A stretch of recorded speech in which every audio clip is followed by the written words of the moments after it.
Welcome to week 4, episode 4 in our journey through Naked in a Graveyard. In paradise, Adam lived in a world with 2 trees, and Adam chose to live in a world with only 1 tree. When God came looking, he found Adam naked in a garden. What kind of world did a naked Adam then create?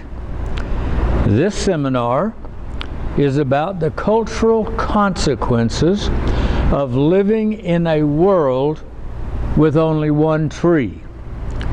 In our last session together, we discussed cultural truth. Homer's Iliad created cultural truth for the ancient Greeks. The proper and honorable burial for a defeated enemy, for example. Antigone defended her cultural truth by burying her defeated brother, even though it had become against the law to do so. Creon, the new king, was part of the New World Order, part of a new culture with a new cultural truth. He defended the new cultural truth of this new world order. You see, when truth becomes cultural truth, then it is our culture that now defines what is truth for us. That's pretty important. In tonight's session, session 4, we're now going to leave Greece to discover the problem of assumptions as we explore the cultural context of ancient Mesopotamia. The Semitic culture in ancient Mesopotamia and the question of literary plagiarism in the book of Genesis. We're going to take what we've already learned about reading between the lines, reading between our fingers, between what is sensible, visible knowledge of our fingers and what is asensible, cognitive awareness of what we can also see simultaneously through our fingers, and begin making use of this as we look at the culture of ancient Mesopotamia. That brings us then to page 76 in your book, our book, Naked in a Graveyard. We have completed our regimen of training. We turn now to consider the story of the naked man living in a graveyard. It was arrogant of me in the beginning to suggest I had any insight or understanding of Oedipus and the Sphinx riddle. I possess no such arrogance according to the story of the naked man in a graveyard. If my incompetence has not already been shown in what has been said already in our first 3 episodes, my incompetence shall painfully and embarrassingly become obvious as we now turn aside. You see, there is a difficulty before us. It is one thing to quote or cite scripture. It is quite another to move past the surface of the words to the reality the author experienced and saw and used his words to express. For example, it is one thing to read these words from St. Paul: "Therefore, from now on, we regard no one according to the flesh. Even though we have known Christ according to the flesh, Yet now we know him thus no longer. 2 Corinthians 5:16.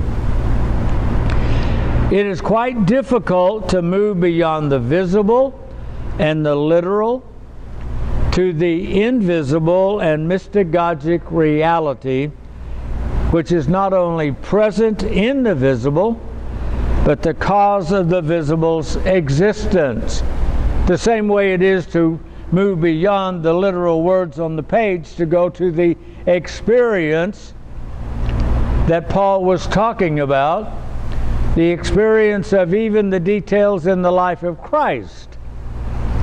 To move beyond the details to see and experience who it is who is at work, who Christ is, which would have been revealed in the Transfiguration, for example. There is an indivisible unity of the visible and the invisible, which is being manifested. The unity of the two, visible and invisible, is one. The natural difference between the invisible and its visible manifestation remain inviolate, with each of the two natures preserved, undiminished, even after their union. The unity of the two is one. Reality is not either or. It's not either spiritual or physical. It is not physical versus invisible. It is not a choice between one or the other. It is not a choice between rational and cognitive knowledge, rational sensory perception, and our cognitive awareness. Indivisible and inseparable, the unity of the two is one. The visible and the invisible are a simultaneous whole, W-H-O-L-E, and interpenetrated simultaneity. With our divided brain, we possess two sets of receptors, two separate faculties, abilities, or means of perception and knowing. We possess both sensory perception and asensory perception. Both our receptors are simultaneously present and active within us, both sides of our brain. Our difficulty arises because our receptors of the visible, our senses, dominate our receptors of the invisible. I go into great length on all of this in the study seminar in the book Paradise Has Two Trees. The domination of our visible receptors over our receptors of the invisible lies at the heart of Adam and Eve's decision in the paradise of Eden. So when the woman saw that the tree was good for food, that it was pleasant to the eyes, and a tree desirable to make one wise, she took of its fruit and ate. She also gave to her husband with her, and he ate. They chose the visible to be their source of knowledge, to make them wise, and we still eat from the same tree today. By adulthood, we have all but forgotten the invisible, as well as having forgotten that we even possess the ability, possess the receptors of the invisible. That brings us to the divine darkness. The thought of rediscovering and learning how to use our receptors of the invisible on the one hand seems ludicrous, and on the other hand, impossible to us. You see, we today are much like the ancient Israelites on Mount Sinai. So the people stood afar off, but Moses drew near the thick darkness where God was. We stand back and let someone else do it for us. We choose to remain as we are, comfortable living in our visible only world, and we'll let somebody else experience reality beyond our physical. We'll let somebody else experience and see the invisible for themselves and tell us about it. The verse just quoted from the book of Exodus could just as easily have been translated, Moses drew near the thick darkness of God. God is incomprehensible, inexpressible, and uncontainable. He cannot be encompassed by human sight or understanding. He who is hidden from our sight makes known his presence by visible means. But what is revealed itself also then hides him. You see, God is the hidden one by being invisible. Even his revelation of himself hides him. If we were making a movie and we wanted to have a scientist drink a potion that made him invisible, how would we, the audience, see him or her? And so the director has to have the actor wear a hat or a scarf or gloves that would be visible to us on the screen moving about. Or if we don't have gloves and a hat, we have to notice a close-up of a coffee pot being picked up in the air and pouring coffee out into a cup, and then it appearing like the cup is being raised and tilted and someone is drinking out of it. We have to use something visible in order to communicate to the one watching the movie that an invisible person is in that scene moving about and doing something. But even the wearing of the gloves or the hat, the picking up of the coffee pot or the coffee cup, while revealing the presence of the invisible, nonetheless still hides the visible. We still don't see who it is or what it is that's invisible wearing the gloves or the hat. We assume it's the character who just drank the potion, of course. It is into this revelatory hiddenness and darkness of God that Moses entered. In one of the hymns of the church, he, once slow of tongue, in divine darkness covered, spoke the law inscribed of God freely and clearly, forsaking off all defilement from his mind's eye. He beheld him who is learning the Spirit's knowledge and mystery, and gave praise in songs divine. Moses, who had referred to himself of being slow in tongue, entered into the divine darkness.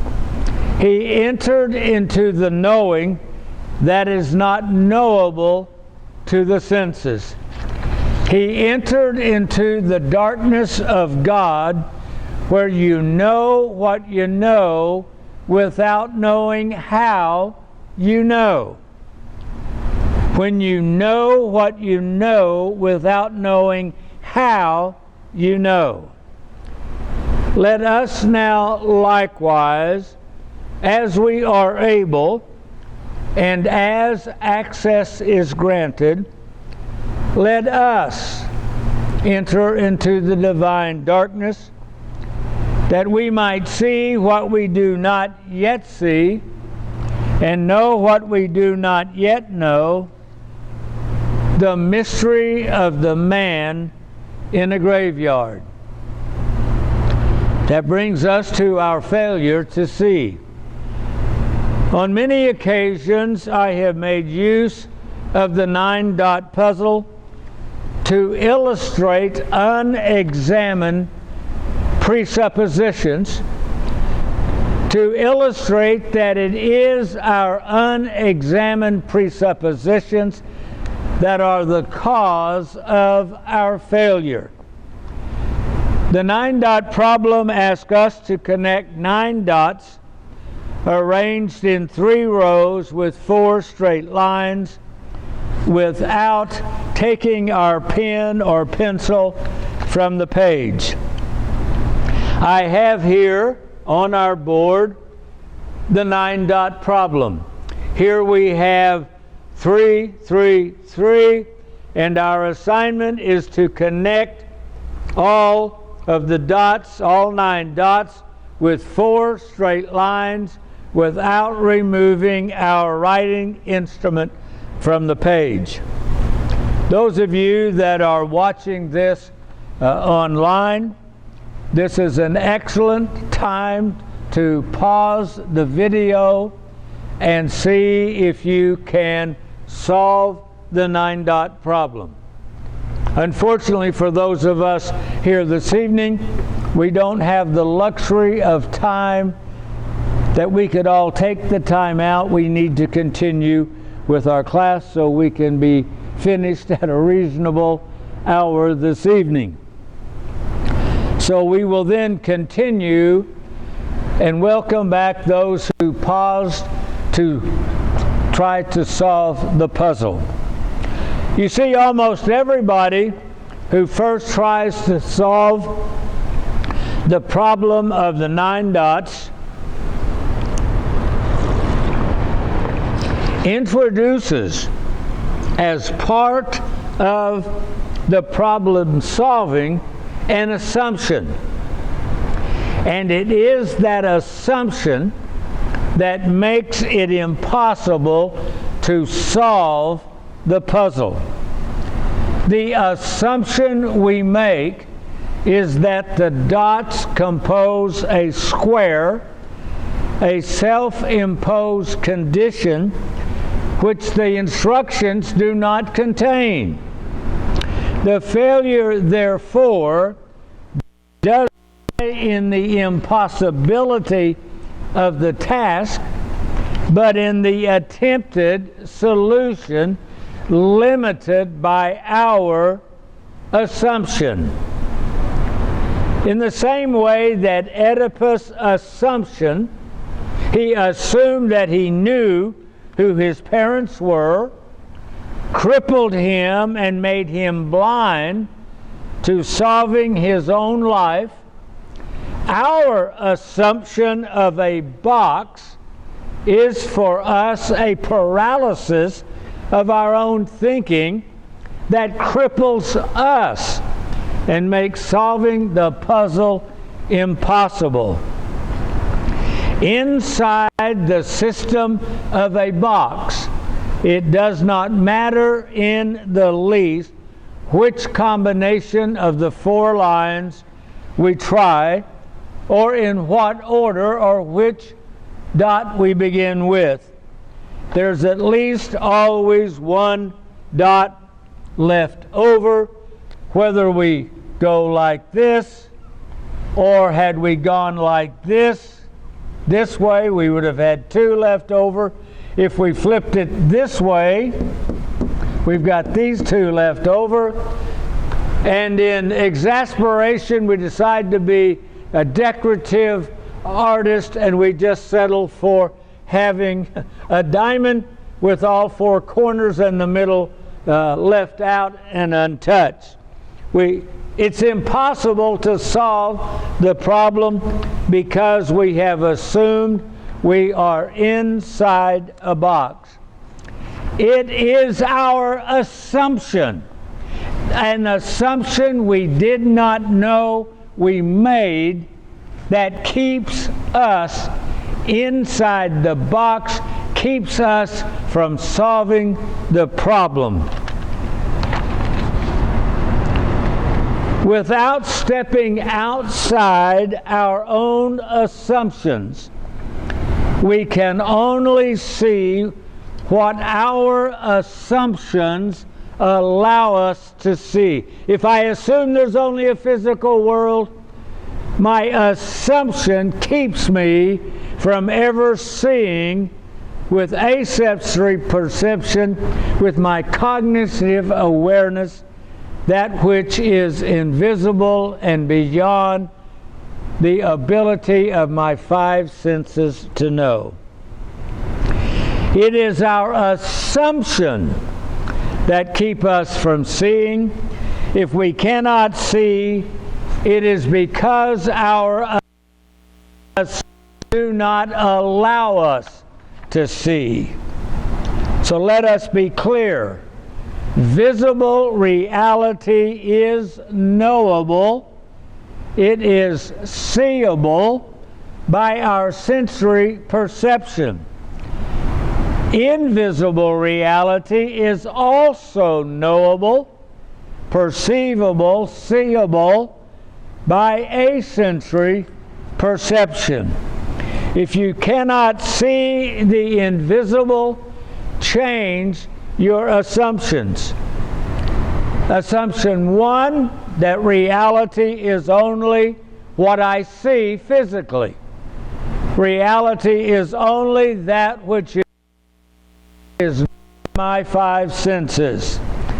Second assumption, that it is the visible, seeable, empirical world that is eternal. Both assumptions just created a box that is Western culture. And in order to solve the puzzle, the mystery of life, the mystery of life and our own life and the meaning of our own life, we must change our assumptions. We must step outside the box that keeps us boxed in and trapped. You see, we must step outside the box to find the answer to our own life, who we are, and what we are, and the purpose of our existence. That brings us then, we're going to look at assumptions, the historical background of an ancient text, the great debate over the book of Genesis as an example. Before we examine our assumptions of an ancient text, we must briefly consider the historical background of that text. 16,000 years ago, 16,000 years ago, a series of three blocks of time, three events, three periods known as stadial of glaciation, glaciers, occurred, commonly known as the Ice Age. 16,000 years ago, we had three separate ice ages. They are known by the geologists as the oldest Dryas event, the older Dryas event, and the younger Dryas event. So you're going to have the oldest, farthest back in time, the older, the youngest, before our present time with a warming earth. The younger Dryas event was the third and most recent. Let me just quickly give the dates for that. The oldest version, oldest ice age, began 15,070 years ago and lasted to 14,670 years ago, calculated BP, before the present. But the present is defined as January the 1st, 1950, when they have gone through the core of ice on the polar ice caps. They can go down and you begin to get the geological history of Earth in the ice core. That would be the oldest ice age we have evidence of. The older one began in 14,000 and ended in 11,500. I'm sorry, I skipped to the younger. Began in 14,000 and lasted until 13,800 calendar years BP, before January 1st, 1950. And the final ice age, the younger of the three, began 13,300 years ago and lasted till 11,500 calendar years ago, from 1950. That would make it, I don't know, maybe closer to 10,000 BC or so. The Dryas event was the third most recent and longest ice age, lasting almost 2,000 years. It gets the name Dryas, D-R-Y-A-S, from a flower that grows in a cold climate. And so in the ice, you start going down and you find that flower in the ice for so many years, and that's one age. And then it started, you go through another period with no flowers. It warmed up. They don't exist in warmer weather. And then you go into another ice period where the flower appears again. So they are known as each of these ice ages by the flower that grows in cold climates and is present in the ice, disappears, present, disappears, present, and disappears, and is still not there today because we are not in a reglaciation period. We are still warming up and melting away the ice cap. At the end of the younger Dryas event, as the earth warmed and the ice began to melt, Neolithic humans appeared. Scientists today call us the human Homo sapiens sapiens. They call the Homo, the human, all those fossils they've got from the past of whatever they are, but they seem to maybe have walked on two legs, and so they began to call them humans, but they are not us. We are the Homo sapien sapiens, and the sapien sapiens is a subgroup subspecies inside the Homo sapiens species, and we are the only example on the planet ever of a Homo sapiens sapien. So you'll read the headlines that human evidence of humans has been found 15,000, 30,000, a million years ago. That isn't us. We do not appear until after the third ice age, the Younger Dryas event, which began to end 11,500 years ago, back from 1950. The Neolithic humans appear in my book and in the study that's also available online. These things, I believe, we go into all of this in greater detail. You're welcome to see the study that goes behind what we're talking about in this episode. The domestication of animals and crops occurred. Agriculture guaranteed a constant food supply.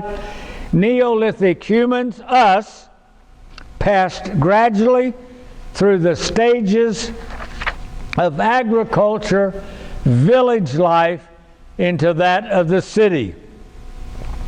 We're on page 84 in your book, Mesopotamia and the Fertile Crescent.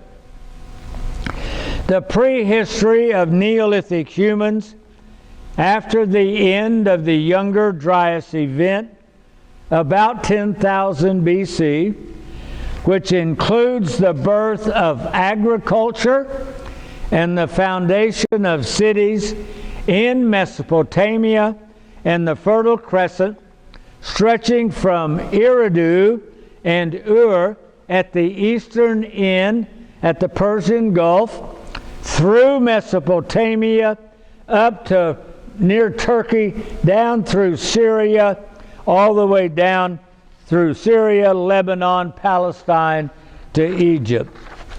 This prehistory is embedded in the accounts of creation found in the book of Genesis, as well as the Babylonian 7 tablets of creation, the Epic of Gilgamesh, and other ancient tablets from Mesopotamia.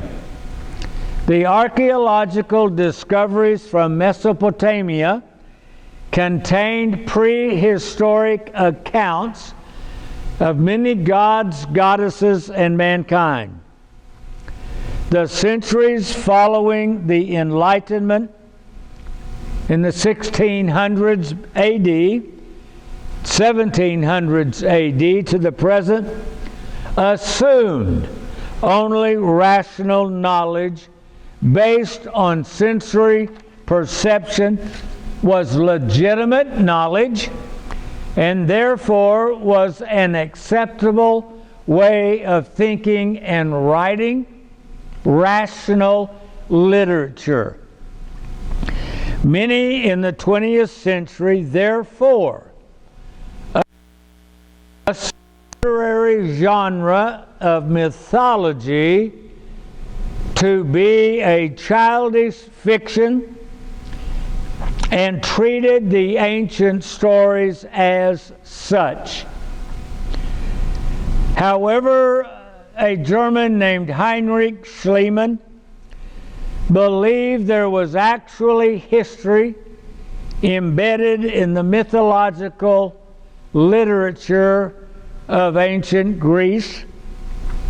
He believed Homer's Iliad was based on actual historical truth, events. His finding of ancient Troy, where we have the story of Helen of Troy and the Great Trojan War, his finding of Troy, of Mycenae, Clytemnestra's tomb, and then Arthur Evans, a British scholar, finding the Minotaur's labyrinth at Knossos on the island of Crete, demonstrated the historical events can be and are embedded inside mythological stories. In the 20th century, mountain villagers in the land associated with Jason and the Golden Fleece have been discovered using sheep skin with the wool still on the skin to trap fine gold particles in their mountain rivers. And when they pull the fleece from the water, it glistens because it's now covered with little tiny gold flakes in the fleece. There literally is a golden fleece. Whether or not all the details of the story are accurate, it is accurate that historically, to this day, there are people in that region mining for gold with a fleece. Inmerkar and the Lord of Arata, an ancient story, tells of the crossing of the plain of Eden. Adam is the only name of the first farmer that is known to posterity. The Tower of Babel was a ziggurat at Eridu in Mesopotamia. The Sumerian king list, as well as the Epic of Gilgamesh and the archaeological mud found at Ur by Woolley, were evidence of a Babylonian flood, a deluge. These archaeological finds did not, in and of themselves, authenticate any interpretations associated with these stories told using a mythological literary genre. However, these documents did authenticate that the stories were based on historical events which were embedded in the stories. No longer could ancient texts simply be dismissed by our assumption that anything other than a rationalistic literary genre was illegitimate. A century background of an ancient text. The 21st century thinks within a rationalistic box that is limited to sensory perception. Prehistoric Neolithic humans did not live, think, or experience their world within 21st century's box. Today, Neolithic humans are known as Homo sapiens sapiens.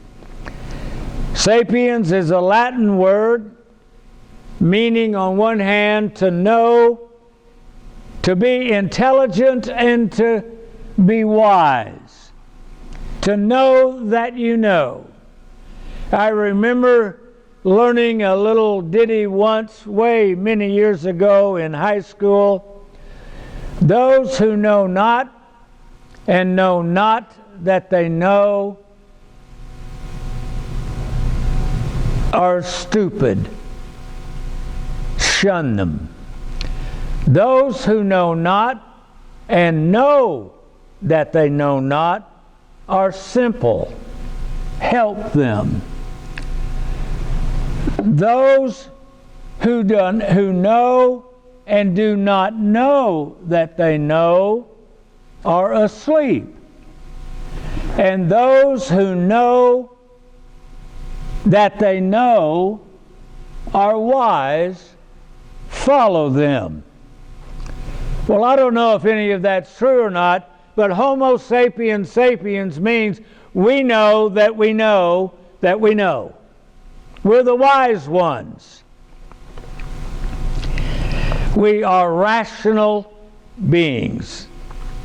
Indeed, there is a case for arguing that Homo sapiens, meaning we know, the wise ones, rational man, is also Homo religious, the religious man.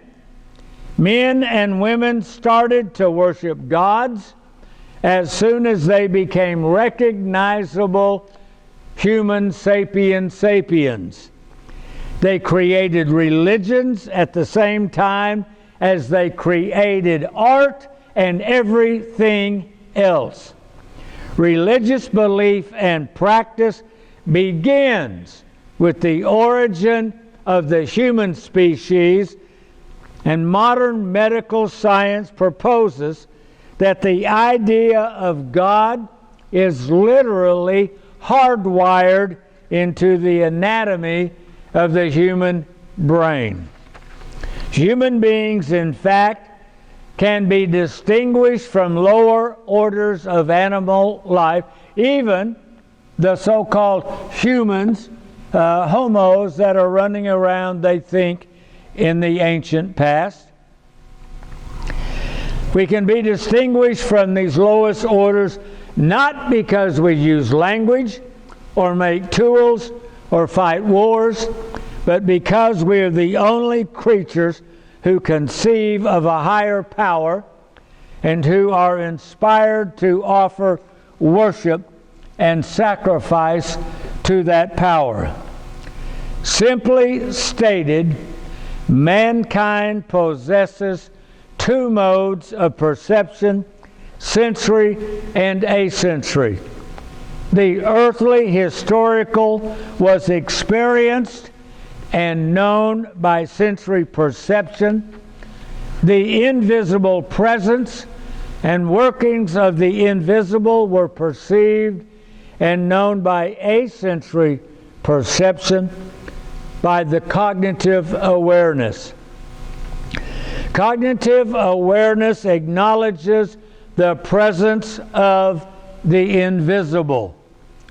However, in the absence of a direct revelation or disclosure of itself by the invisible, only the presence of the invisible was perceived. Unless that which is invisible somehow revealed its identity, it was only its presence was perceived, but not its identity. At this point, after the sensing of its presence, sensory perception began to supply visual metaphors to stand for and attempt to describe that which was present and had remained invisible. And so asensory perception acknowledged the presence of the invisible, while sensory perception created sensory-derived metaphors, pictures, that rationally described the invisible and could be communicated. Eventually, the gods, the goddesses, that label became visible and touchable. Because humans were male and female, you could apply that to the invisible presence, get gods and goddesses. And then, if you could talk and use the term, you could then suddenly also begin to manufacture the very thing. And so what was originally a metaphor of an asensory perception became itself now a visible and sensory object, the name of a male deity or a female deity, or the carving of such a deity, and the result was the creation of mythology, a literary genre that joined metaphors of the invisible with historical sensory events to create a literary genre known as mythology, the mythological. This literary genre created physical pictures and physical statues of the metaphorical gods and goddesses that now became visual objects. To use a different term, once an icon, which represents the presence of the invisible with its presence, the icon present, once an icon that points to its invisible prototype, once an icon becomes an idol, a visible and physical object, self-contained, and that's all there is, only the visible object. By being visible, it became sensible and became an end in itself. And reality that once was a united whole is now reduced to only the visible, and the awareness of the presence of the invisible for all intents and purposes begins to cease. The invisible and its being present never actually ceases to exist. We have now, with our assumptions, eliminated our possibility of becoming aware of with us right now. With our attention and attracted and drawn only to the physical and the visible, like Adam and Eve looking at the tree, our awareness of the presence of the invisible has ceased. Mankind now worshiped the visible creation rather than the invisible creator, to use Paul's words in Romans 1:5. Therefore, derived from the Enlightenment's rejection of asensory perception and cognitive awareness, the rejection in the 1600s AD and 1700s AD of anything but empirical box, those who launched archaeology in the 19th century did so inside the Enlightenment's rejection of anything but rational physical reality. Therefore, in the 19th century and the 20th century, it was assumed by being in this box that the stories discovered in Mesopotamian tablets, by being mythological, passed neither a historical nor metaphysical existential validity.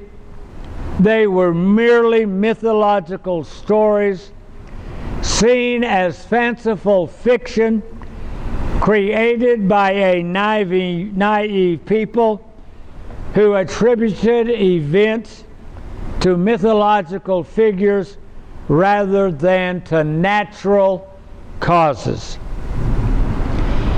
The archaeological finds did not in and of themselves authenticate any interpretations associated with these stories that were told using that literature, its genre. However, when the human reality of possessing a sensory perception, cognitive awareness is acknowledged, then the presence of the metaphorical deities in mythological stories must be understood as indicating the presence of the invisible to that ancient population.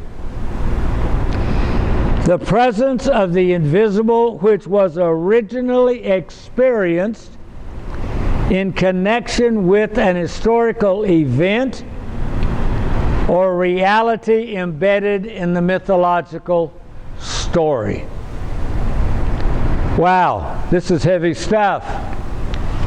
Page 88, the cultural context of an ancient text.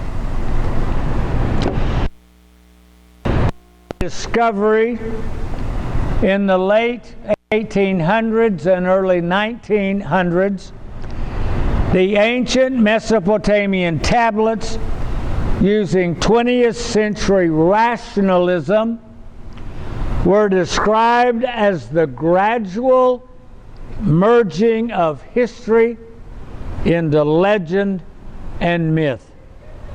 The Fertile Crescent covered 3 distinct regions: Mesopotamia, Egypt, and the land between in the eastern Mediterranean of Syria, Lebanon, and Palestine.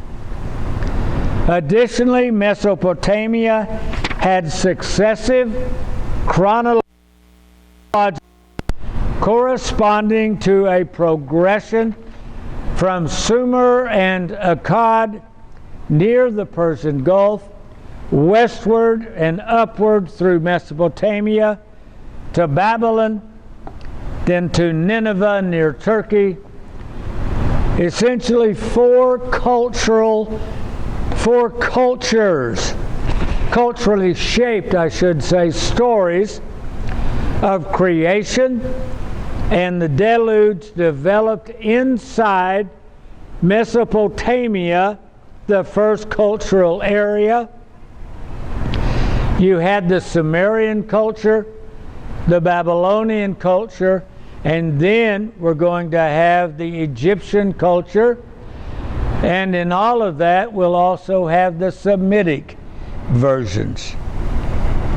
When Leonard King, assistant keeper of Egyptian and Assyrian antiquities at the British Museum and professor of Assyrian and Babylonian archaeology at the University of London, King's College, said regarding the discovery of the Sumerian deluge story can be applied to all of the discoveries.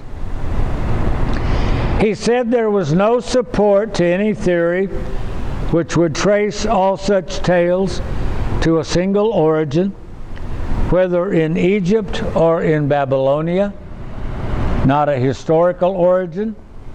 But by single origin, King means a single literary origin, rather than different versions of an original document. What the Mesopotamian tablets had in common, what they have in common, is a common historical event that is remembered in different literary documents. For example, Leonard Woolley's excavations at the Royal Cemetery of Ur found evidence of a great flood, which has been remembered in different literary documents, such as the Sumerian Epic of Gilgamesh and the Semitic Noah and the Ark. The issue is not a literary dependency of one version upon another version. The issue is a historical event that is being remembered and understood differently, the difference in understanding being due to the differing linguistic and cultural perspectives of the Sumerians, the Babylonians, and the Semitic cultures. Rather than the story having a single literary source and all the others are copies, versions, tweaked, there was a single historical event that was experienced differently by different cultures inside their linguistic ability to express in words and inside their linguistic approach of using the mythological genre to describe it.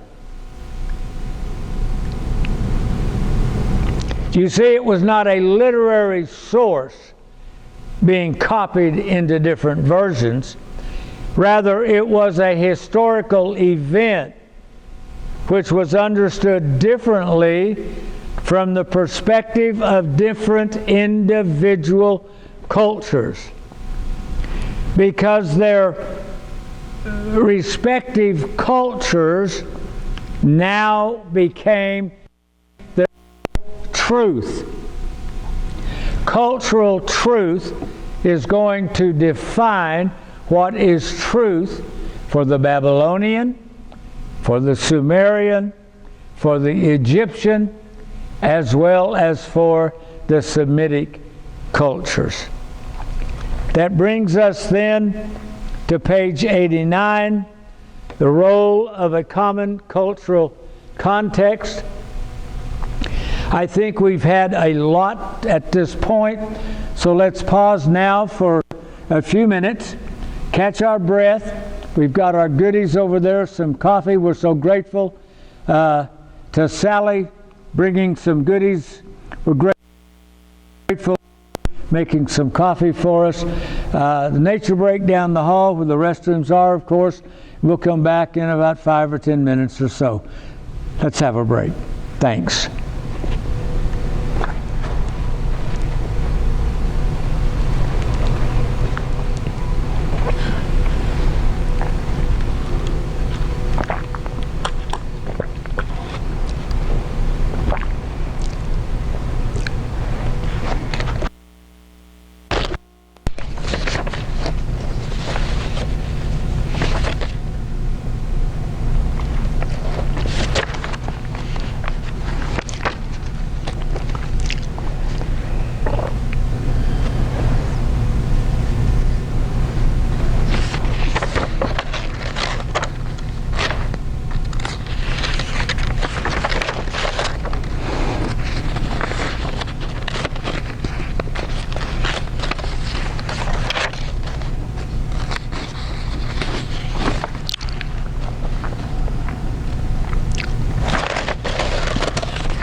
Well, welcome back. Continue now on page 89, the role of a common cultural context. You see, the issue that we've discussed so far in Mesopotamia, was there a single event that was remembered differently by various cultures that existed there, or was there only a unified culture, a single culture originally, that created a document that then had multiple versions of, created later as new cultures emerged or new groups gained an identity? Was there a singular event, and was there a singular cultural identity that created an original that then got copied, plagiarized into different versions?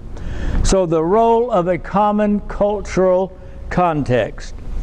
The suggestion that there were differing individual cultural perspectives within Mesopotamia simultaneously does not deny there was an overall cultural context which we may call Mesopotamian culture. There may be a developmental from the eastern end of Mesopotamia through history of growing and developing cultures, but the fact that there is that, or the fact that there are multiple cultures, does not negate the possibility and the reality of there also being an overarching Mesopotamian culture. Individual cultures or subcultures exist and function side by side and simultaneously with other subcultures inside a larger overarching culture with features they all share in common. There are subcultures within a larger culture and all share in common parts of the larger culture. For example, today, there's worldwide cultures measure time with a clock divided into 12 hours and a day of 24 hours. There are 60 minutes in an hour with 60 seconds in a minute. A circle contains 360 degrees, and a straight line dividing a circle in half is 180 degrees, which in itself then contains 3 equal triangles with 60 degrees each. There are 12 months in a year, 12 tribes of Israel, and 12 apostles. There may even be 12 constellations. I don't remember the number of constellations. Units of time and degrees count by 12 and 60. Actually, time we just said would count the way we do, but you count it 1, 2, 3, and so forth. They count by 12 and 60, while the decimal system of everyday life counts by multiples of 10. So we have 2 systems of counting. When we count time and when we count the degrees, we count by 12 and 60, and when we just count items, we do so with decimals as a multiple of 10. We take these 2 different counting systems for granted. What is not generally realized is that ancient Sumer counted by 12 and 60. Thousands of years ago, with the beginning of Neolithic culture, Neolithic beginning and the cities, Sumer counted by 12 and 60. And here's how they did it. We want to say we are so much more advanced than they were in the past. But you see, for the Sumerians, we only with 4 fingers get 4. They looked at a finger and they saw there's where a knuckle is, there's a knuckle, and there's a knuckle. And they could use their thumb and count up a finger, down a finger, so that there's 1, 2, 3, 4, 5, 6, 7, 8, 9, 10, 11, 12 lines, knuckles, joints in the 4 fingers. They just counted to 12 using the thumb as the counter. 1, 2, 3, 4, 5, 6, 7, 8, 9, 10, 11, and 12.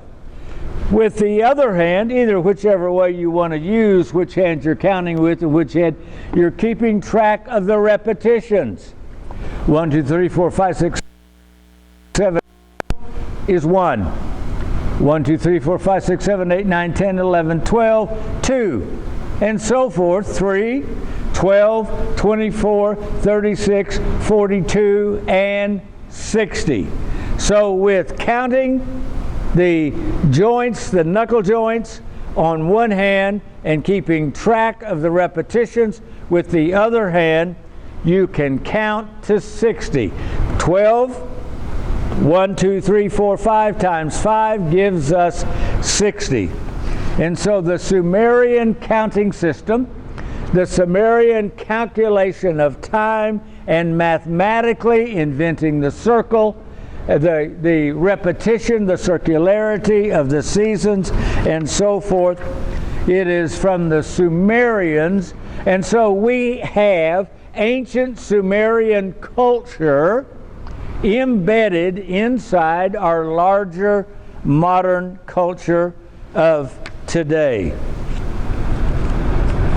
I'm looking ahead now where we are. The end of Sumer counting brings us to page 91.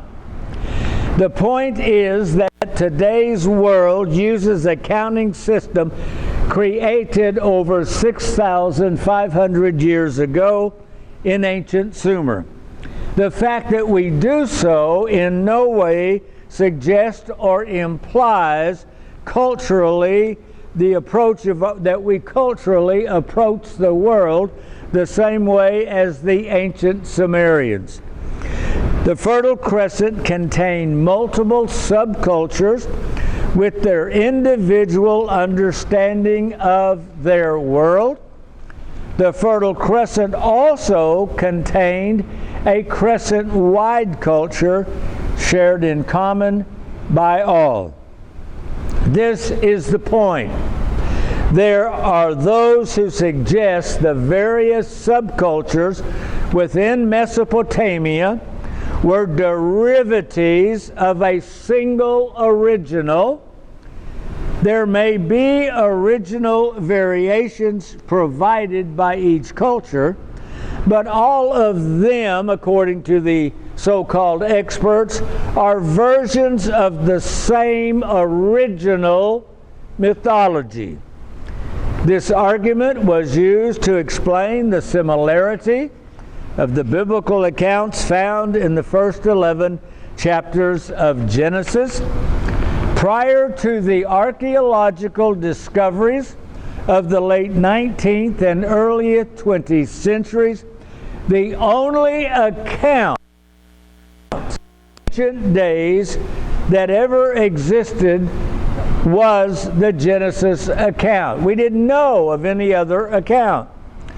Ultimately, after the 19th and 20th century discoveries, the academic conclusion was that far from being unique, the Genesis account was little more than a Semitic derivative of Mesopotamian mythology.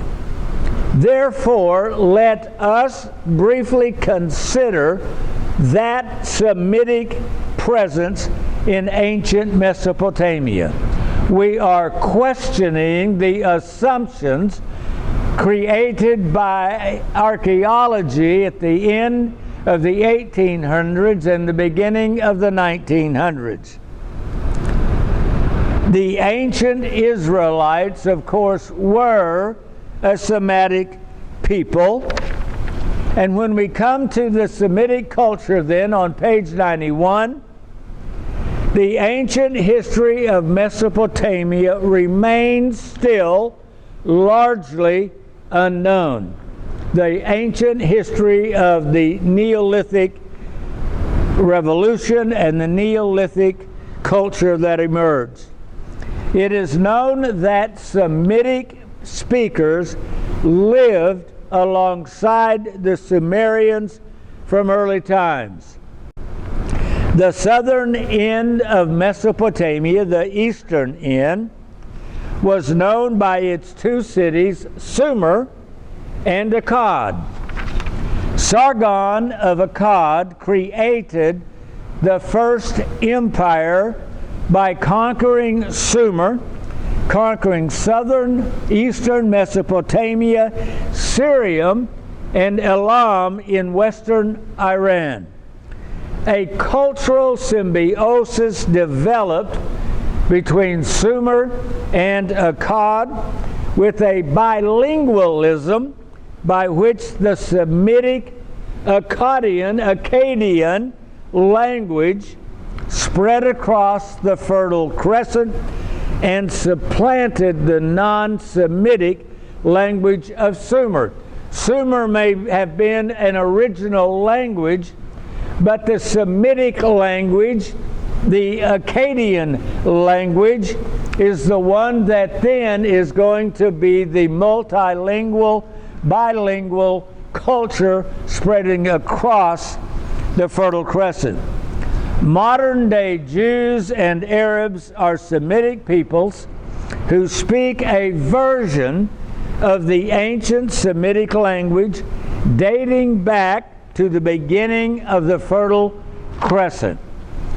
The three worldwide religions of Judaism, Christianity, and Islam may be considered to be Semitic religions. It is within this larger cultural context of the Fertile Crescent that the story of the Semitic Abraham occurred. Abraham lived at the eastern, southern end of the Fertile Crescent in the city of Ur, one of the oldest cities in Mesopotamia and of Neolithic mankind.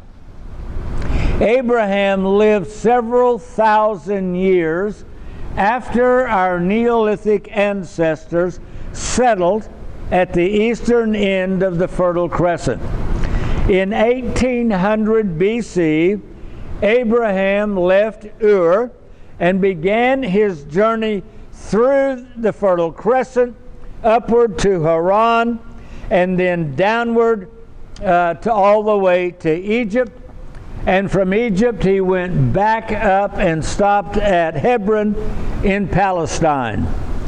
Abraham's grandson Jacob, his sons and their families, facing a drought in Palestine, went to Egypt to live.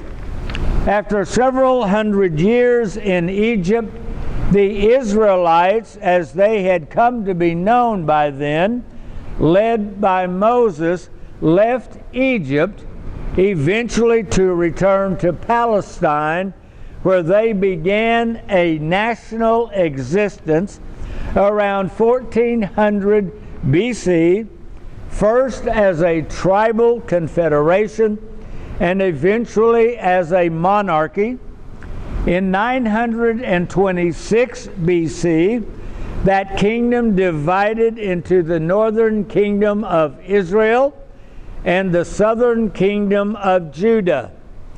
The northern kingdom of Israel survived for 200 years, ceasing to exist in 721 BC. Judah, the southern kingdom, survived until 586 BC, when Babylon conquered it and carried the people captive to Babylon in Mesopotamia. The captives lived in Mesopotamia until they were liberated by the Persians 70 years later in 516 BC, and those wishing to were allowed to return to Palestine to rebuild their nation. The archaeological discoveries of the 1870s into the 20th century called into question the originality of accounts given in the book of Genesis and the book of Exodus. The 7 tablets of creation and the Epic of Gilgamesh offered different versions that led to suggest that the biblical books were plagiarized versions of ancient Babylonian Chaldean documents. Sir Arthur Evans, the discoverer of the historical Minoan labyrinth and the basis of the myth of the Minotaur at Knossos on the island of Crete, noted in his presidential address before the British Association at Newcastle in 1916 that the recent archaeological finds across the broad chronological and geographical spectrum, Mesopotamia, gave the evidence of more or less a continuous civilized development, the progress from the south and east to the west and north. Later in that same year, noted Assyriologist Leonard King, in his lectures before the British Academy, building on Evans' previous address for having played a great part in proving the continuity of human culture from the most remote periods, based on the archaeological information evidence had shared. So there was a progress, and so King now says that's a continuous cultural identity. And then he says, we have in fact ample grounds for assuming an interchange of commercial products and ideas within areas geographically connected, and it is surely not derogatory to any Hebrew writer to suggest that he may have adopted and used for his own purposes conceptions that were current among his contemporaries. King then dismissed any uniqueness to the Genesis account by saying, in other words, the vehicle of religious ideas may well be of composite origin, and in the source of our study of early Hebrew tradition, I suggest that we hold ourselves justified in applying the comparative method to some, at any rate, of the ingredients which went to form the finished product. The process is purely literary.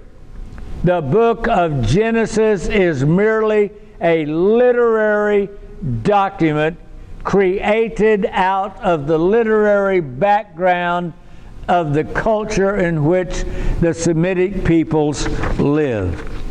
As evidence to support his claim that the accounts in Genesis and other biblical writings are the literary products of a cross-cultural exchange of ideas, King compares examples of Semitic art that borrows from Egyptian motifs as well as Aramean gravestones carved with Egyptian religion of Osiris motifs.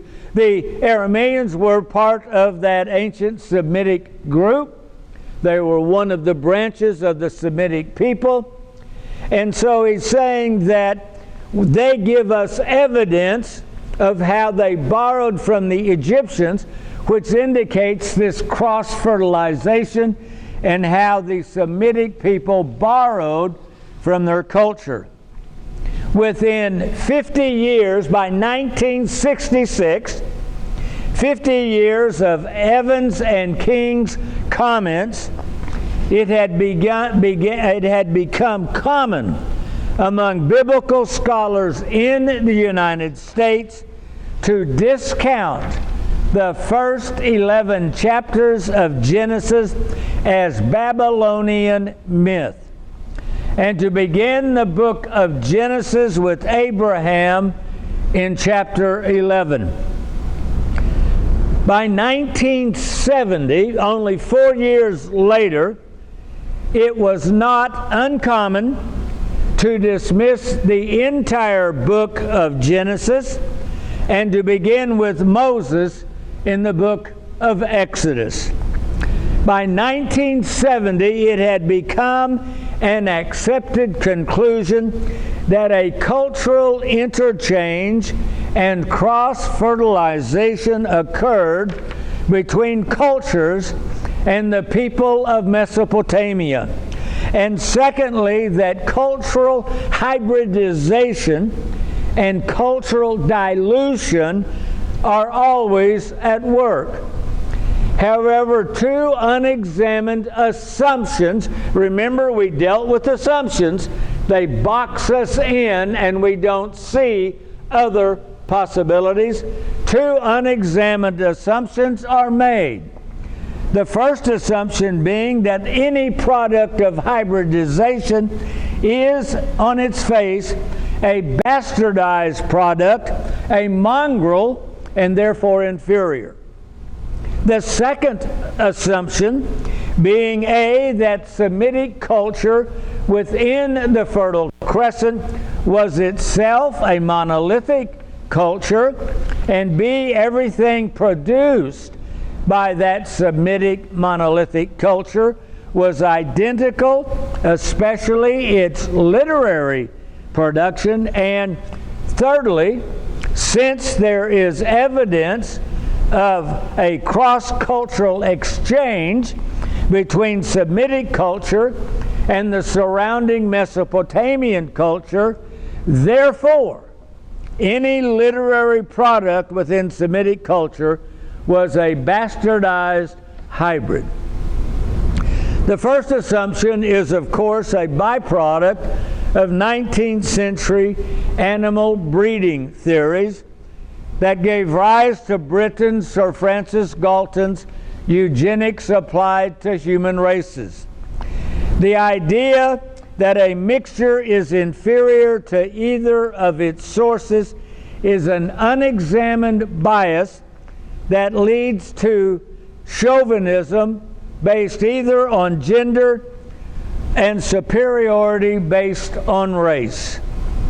The second assumption, that Semitic culture within the Fertile Crescent was monolithic, is, of course, patently and historically verifiably false.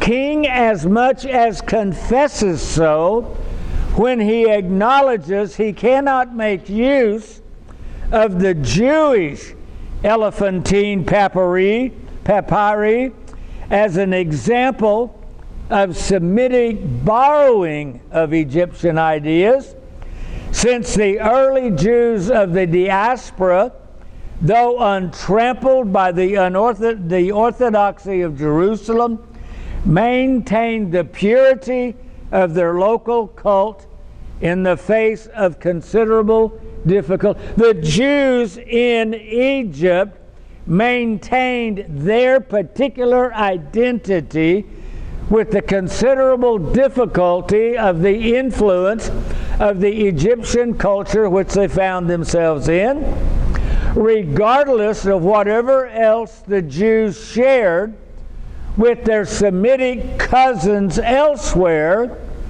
Unlike their cousins, they maintained the purity of their cult, their worship, their religion, in the face of considerable difficulty, which is to say the Jews maintained their distinctive and unique religious and cultural identity.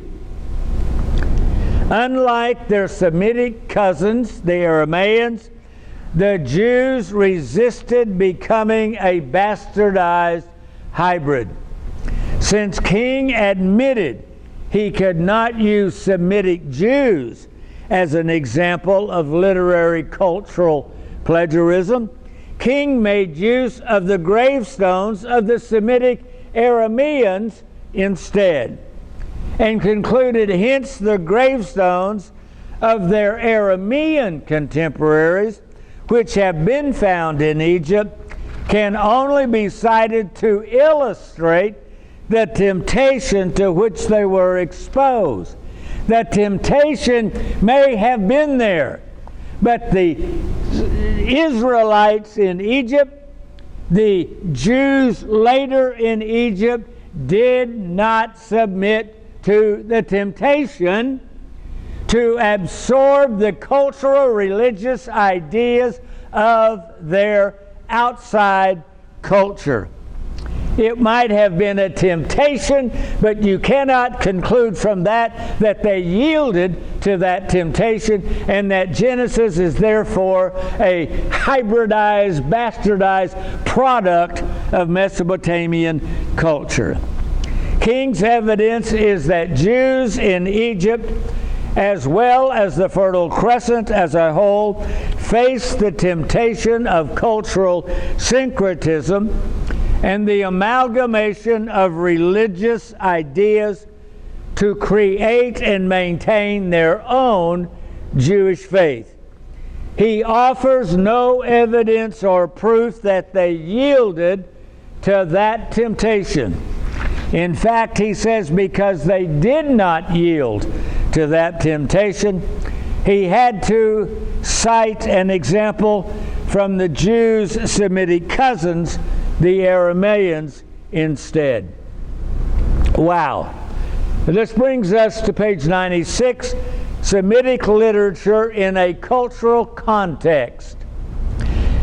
The 19th and 20th century archaeological discoveries in Mesopotamia offered accounts of creation and a great deluge formerly only known in the parallel accounts found in the book of Genesis. These newly discovered ancient accounts led British scholar Leonard King to question the origin of the accounts in the book of Genesis. In his book Enuma Elish, King stated it was unnecessary to discuss in detail the evidence that the Hebrew narratives of the creation were ultimately derived from Babylonia and were not inherited independently by the Babylonians and Hebrews from a common Semitic ancestor. It is unnecessary to discuss the facts, the data, and so he doesn't, because he couldn't. King ascribes the origin of creation stories to the Babylonians, but does acknowledge that the Semitic inhabitants of Mesopotamia at a very early period of the compositions which they borrowed, modifying and augmenting them to suit their own legends and beliefs. Wasn't that big of him? It is outside the scope of this work to fully discuss a century later all of King's conclusions. It is enough to suggest that contemporary scholarship in the 21st century into the interaction between ancient Sumerians and ancient Semites, as well as the geographical history of the Semitic language in Mesopotamia, raise serious questions to King's conclusions. Contemporary linguistic scholarship identifies multiple languages existing simultaneously in Mesopotamia, even concluding, quote, "Not for nothing was the Tower of Babel there," which is an historical reference embedded in Genesis to the multiplicity of a multilingual Mesopotamia. An ancient Babylonian correspondent of the Assyrian king commented, "There are many languages living in the city of Nippur under the protection of the king my lord. Even the Sumerian king Shugli of Ur dates to 2094 to 2046 BC, was known to be multilingual. The king, in 3,000 years before Christ, was known to be multilingual in Mesopotamia. Quote, "When I provide justice in the legal cases of Sumer, I give answers in all 5 languages." No wonder there was a Tower of Babel. The many languages that existed there simultaneously. Casting even further doubt on King's argument that Sumerian was the oldest language of Mesopotamia, and thereby accounts of ancient legends and any other languages suggest literary plagiarism, G.N. Postgate, professor of Assyriology at Cambridge University, concludes his introduction by asking, "Was there a language even older than the Sumerian at the dawn of Mesopotamian civilization?" Published his work in 2007 in the 21st century. George Roux, a French Assyriologist, has perhaps stated the issue of the relationship of the Sumerians and the Semites from Akkad in the clearest terms.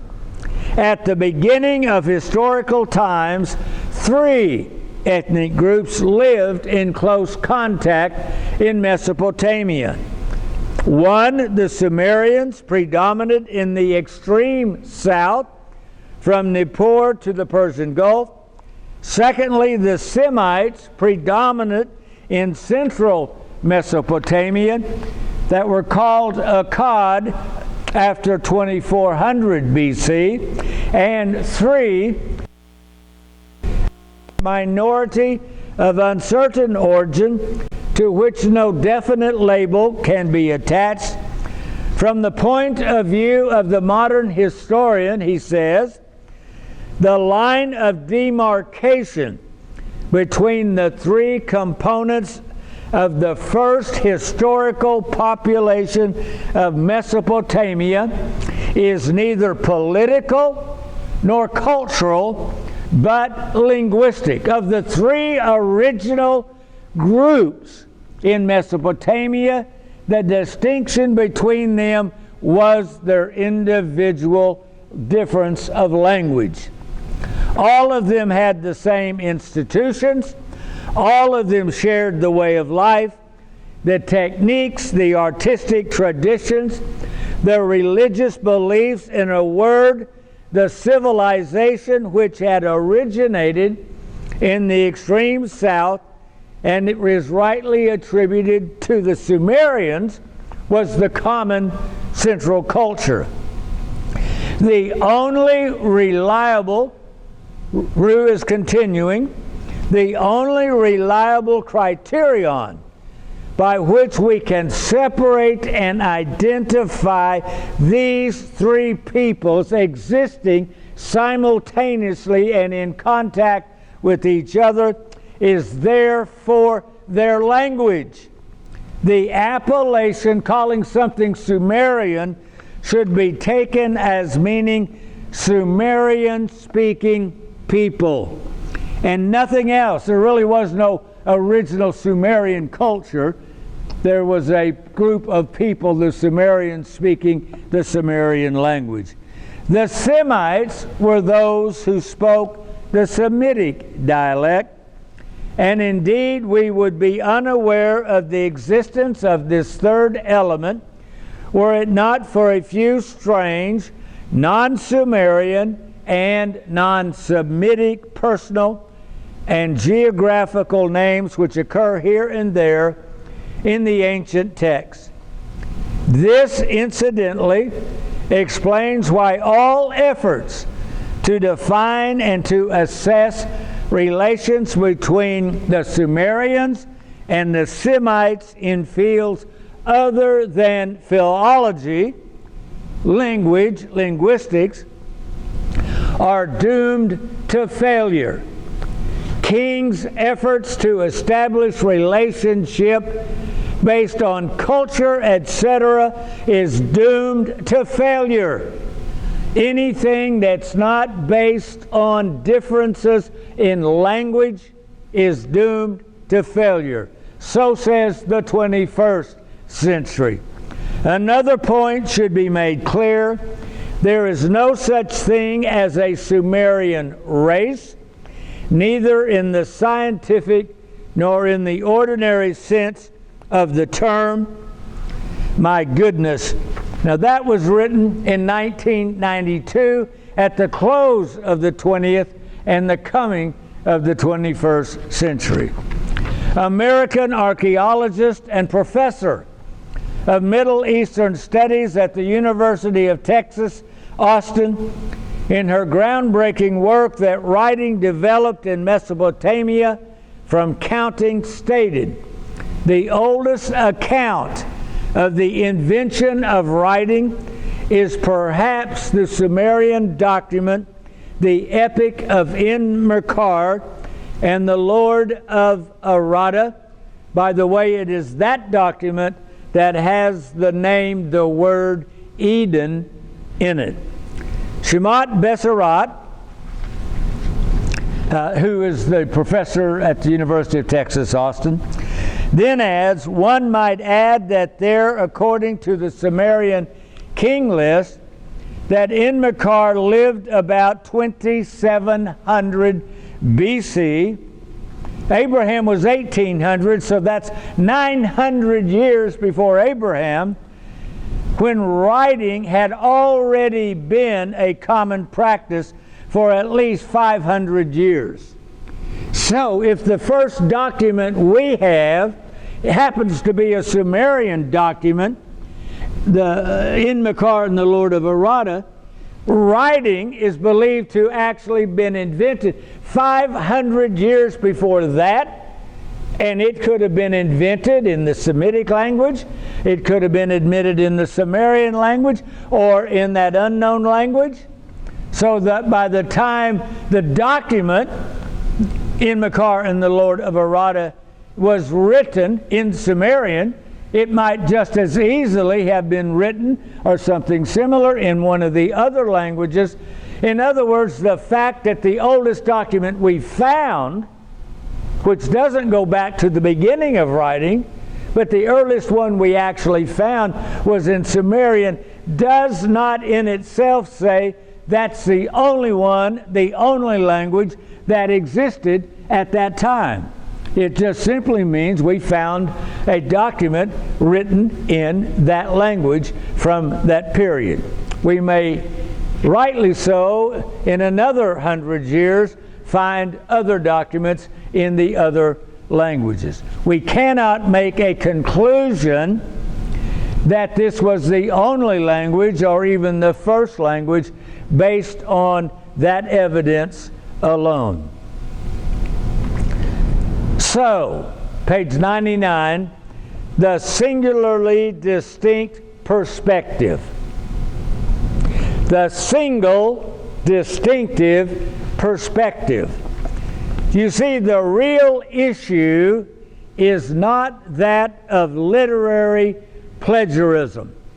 between Babylonian stories and the book of Genesis.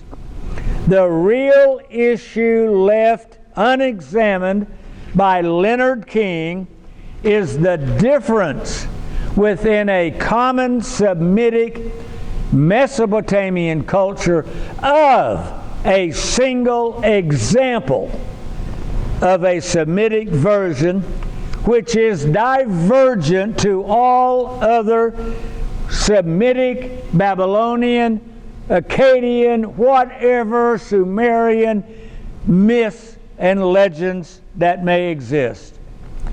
That is what accounts for the dramatic difference between the account in Genesis from all the other very similar to each other accounts. There's this whole group very similar to each other. All you have to do is read them. You can Google them, and you begin to see they're very common. They're alike. Until you come to Genesis, which is radically, singularly different, even though some of the events mentioned are mentioned in both. They are mentioned in both because there was a common event being remembered differently by different groups with their different languages. Using King's own language, we must ask what group within the Semitic inhabitants of Mesopotamia at a very early period produced their own version, their own account to suit their own belief of creation, including the paradise of Eden found only in their Genesis account. What accounts for this singular version representing their beliefs radically different from any other account? Once we divorce Genesis from the false charge of literary plagiarism, we are free to ask, what is the book of Genesis, and what accounts for its singularly distinct perspective? What makes it so different? As I have discussed elsewhere, in these things I believe, there is ample evidence of a historical memory embedded in the first 11 chapters of Genesis. There is a difference between historical facts and the interpretation given to those facts. These historical facts do not prove the religious understanding or interpretation given to those facts that we find in the Bible. Now hang with me. But no longer can the assertion be made that there are no historical facts behind even their religious interpretation in Genesis. No longer can the Old Testament be dismissed as only religious fairy tales, nor be a source of historical information and material. The book of Genesis is not a plagiarized document. It is a particular Semitic group's own account of a set of particular historical events understood within the experience of their own religious perspective. Which brings us on page 101 to the function of Genesis within the Israelite Scriptures. Let us briefly consider the book of Genesis and its function in the Israelite Scriptures of the Christian Old Testament. The function of the first 6 books in the Septuagint, the oldest extant version of the Old Testament in existence, the first 6 books describe the origin of the fundamental institutions of the national faith of ancient Israel and trace from earliest times the course of events which led to the Hebrew settlement in Palestine. Who are these people and where did they come from? This is their story. Of this national history, the book of Genesis forms the introduction section. 3 centuries of complete silence lie between the close of Genesis and the beginning of Exodus, where we enter into the history of a nation as contrasted with that of a family. Beginning with Exodus, the Israelite scriptures are the history of a nation with a particular religious identity. Genesis, on the other hand, contains the patriarchal biographies, Abraham, Isaac, and Jacob, who gave birth both to the people who became the nation, as well as the particular religion of these people and their nation. The patriarchal biographies are preceded in chapters 1 through 11 by an account of the origin of the world, the beginnings of civilization, and the distribution of various races and language of mankind. Abraham, 1800 BC, was a Semite from the city of Ur at the eastern southern end of Mesopotamia.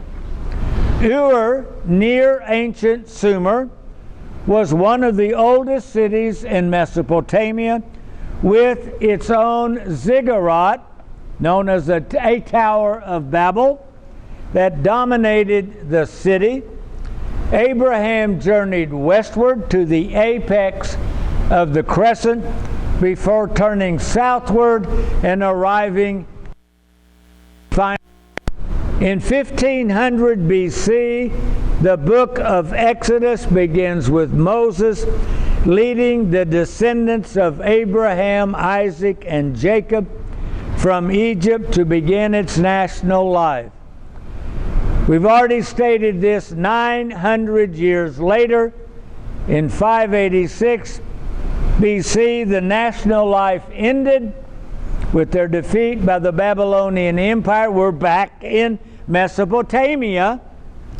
The descendants of Abraham, Isaac, and Jacob were taken captive to Babylon in Mesopotamia. The Israelites had returned full circle to the land of Abraham's birth. 70 years later, the Persians defeated the Babylonians in 516 and permitted those Jews wishing to do so to return to Palestine to reestablish their national and religious life. It was during those 70 years of Babylonian captivity that the various religious writings of the Jews, including the book of Genesis, were gathered and consolidated into a quasi-official canon, the Israelite Bible. Scholars such as Assyriologist King, believing the first 11 chapters of Genesis were a plagiarized redaction from ancient Babylonian myths and legends, grappled with the question of whether the Genesis account was written and influenced by having been in Egypt, that is before the Exodus, Or was it written after the exile, all those thousands of years later, while they were in Babylon between 586 and 516? King dismissed any Egyptian influence and then faced having to choose between when was Genesis composed. Was it before Abraham, Abrahamic, or was it composed and written post-exile? And was it a post-exilic addition of a plagiarized first 11 chapters of Genesis, then in existence in Babylon, which became then a prelude to beginning the story of the first patriarch of Abraham? As an aside, King decided that the first 11 chapters would have been written prior to Abraham and were much older. Lost in all of that discussion of Egyptian, non-Egyptian, pre-Abrahamic, Babylonian, or post-exilic Babylonian influence on Genesis, lost in all of that academic paraphernalia. Number one, the unexamined assumption that Genesis is the product of literary plagiarism. We've already discussed that. And secondly, a consideration of the particular Abrahamic religious perspective and belief that separated Genesis from all other Semitic and non-Semitic versions. It's the assumption that it ignores the particular Abrahamic religious perspective that is embedded in Genesis. Rather than assuming literary plagiarism, let us instead seek to discover the origin of that singularly and definitive religious perspective that separated Genesis from all other accounts. Let's see if we can do it. Elsewhere, we have already discussed and shown the historical events embedded in Genesis and Exodus, in the book and in the seminar, these things, I believe. Let us now seek to discover any personal historical events that initiated or caused such a religious perspective to come into existence. If there is that singular religious perspective, and there is, how do we account for it and for the fact that Genesis is that singular, unique written document? If Genesis is not the product of literary plagiarism stolen from everyone else, what accounts for its singularly and definitive religious perspective that distinguishes Genesis from all other accounts? What a question. We're out of time. That means we'll come back next week for the next episode, as we come then to episode number 5, chapter number 5, and begin to explore what is there that tells us the origin of why Genesis is radically different and the singular religious perspective that it has. I'll see you next week. Thank you. God bless you. Be careful going home. Thanks.